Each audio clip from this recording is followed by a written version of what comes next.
Axis&Allies, 1914. We are headed into round 15. The Americans at the end of the last round moved into Rome, so there are now 2 fighters there.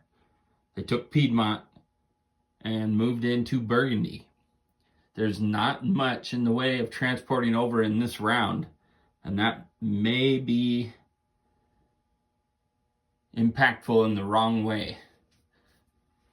They've got a lot more coming that will make its way over, but there will be nowhere to land on this turn that's going to make any difference.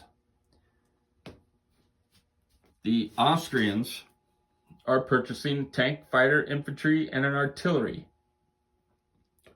They have a few attacks. First, everything in Constantinople, except the fighter. The fighter's going to stay. Is going to move into Greece.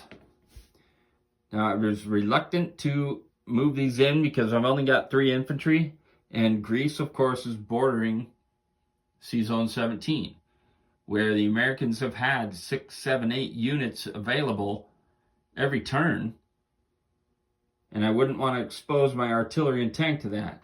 However, they don't have that available this turn.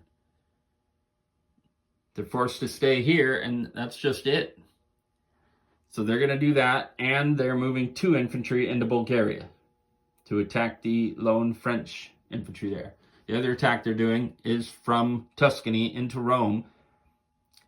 Kind of a risky move, because these units up here in Venice that will move into Tuscany may end up getting stalled if the Americans are able to implement what they want to do. And that means that the Austrian units here in Tuscany are going to be stuck and cut off. But I think we're willing to take that risk, even if for nothing else, to make the Italians busy, force the Americans to pay attention there, and maybe it'll help the Germans up here. We'll see. This is the beginning of round 15. So the Austrians here in round 15 did not take Greece. There's an Italian infantry left. They did not take Bulgaria. There's a French infantry left. And they left a fighter in Constantinople in case the Allies decided to do something unexpected, where their units are needed elsewhere, but there's an opportunity right there. In Rome, the Austrians kind of did what they were expected to do and knocked the Italian infantry all the way down to 1. They also took out an American fighter in the dogfight and did not lose one of their own. The Germans, 2 aircraft, tank, artillery, and a stack of infantry. Only 1 attack. And that is back into Picardy to get rid of that lone French infantryman. So next round, they will be attacking Paris or Burgundy or potentially Brest and trying to surround Paris. The odds of the French moving or attacking into Picardy after they get all these infantry stacks, probably not going to happen. But we will see. Obviously, there's a few turns before Germany goes again. This naval group up here is still a threat. But they are barely, when you add up all their offensive capability versus the defensive capability here, the Germans barely have an advantage, and that is not counting the sea mines. So the only purpose it serves is to keep the Allies from attacking into this inlet so they can continue to utilize it. If they took these submarines and moved them out here, as talked about before, you're splitting up your naval fleet here. And I just don't see an advantage to that.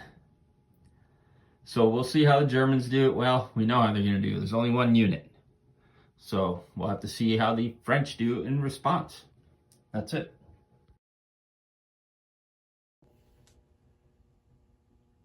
So the Germans have piled up into Picardy. They have 17 infantry right there next to Paris. They have 5 fighters which pretty much locks up air superiority and makes it difficult for the Allies to engage or bring any planes in. Even if they're defending, they're likely to lose one or two fighters.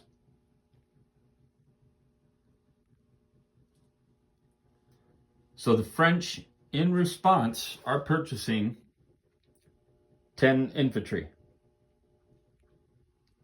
They are making one attack into Switzerland that is 2 infantry, and that is it, into Switzerland. They have approximately about 15, 16 infantry if they were to attack Picardy, but all it is to try to keep those units in Picardy from moving. They would take a heavy hit, and I don't think it's a smart thing to do.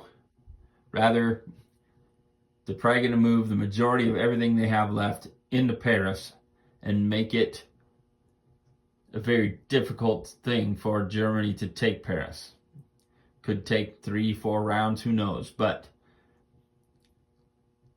moving back into Paris seems to make more sense than trying to attack the Germans.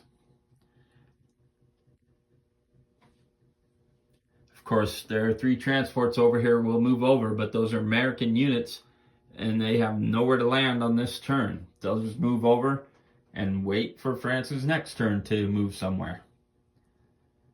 That is it for the French turn.